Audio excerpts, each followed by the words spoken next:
I'll start by pressing X here to remove the selected assets we imported. Click on my materials menu, give me some space on the 3D as well as the 2D painting space. I always keep both of these spaces on. You want to utilize more screen space for your 3D or 2D asset, you can come over here, just go with 3D only.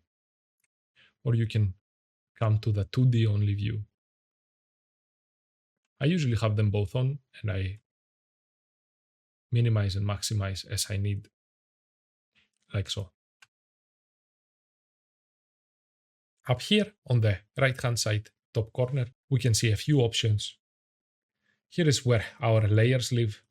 Let's delete this layer, and we have two options for layers. We have a paint layer and we have a fill layer. Let's have a look at our paint layer. That's what it says in the box.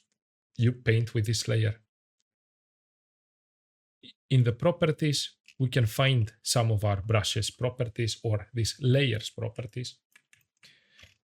And here we can change the color that we are painting. Like so. You can paint in the 3D view as well as in the 2D view. As you can see, my UVs are set in such a way that my front view is upside down. This is just the way this artist decided to do his UVs, or her UVs, or their UVs.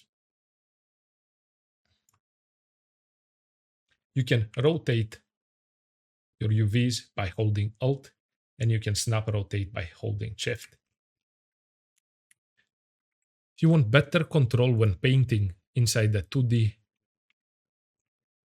space,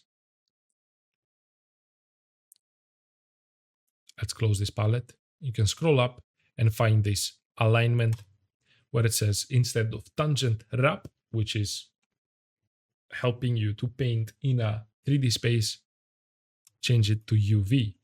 And now you paint better in a UV area. This is going to be utilized better when you paint your UVs instead of your 3D object. Let's go back to the tangent wrap. Also, right here, you can see some more settings for your brush. And these are the size. You can also, as mentioned before, play with the size of your brush by holding Control and the right mouse button and moving your mouse left and right. You can control your flow, opacity, and the spacing of your brush. You can see the spacing right here.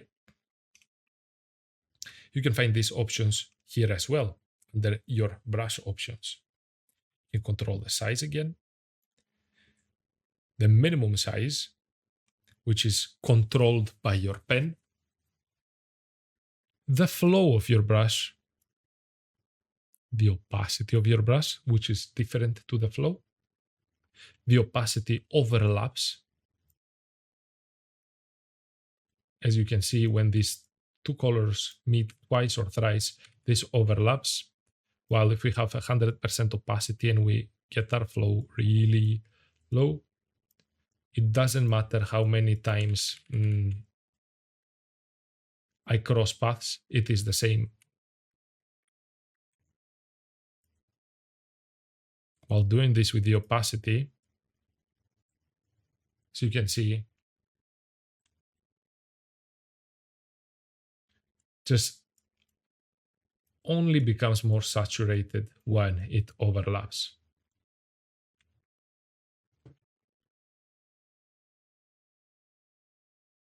Now that we have this out of our way, let us look at the layer type you're mostly going to be using. I'm not saying that you're not going to be using your paint layer.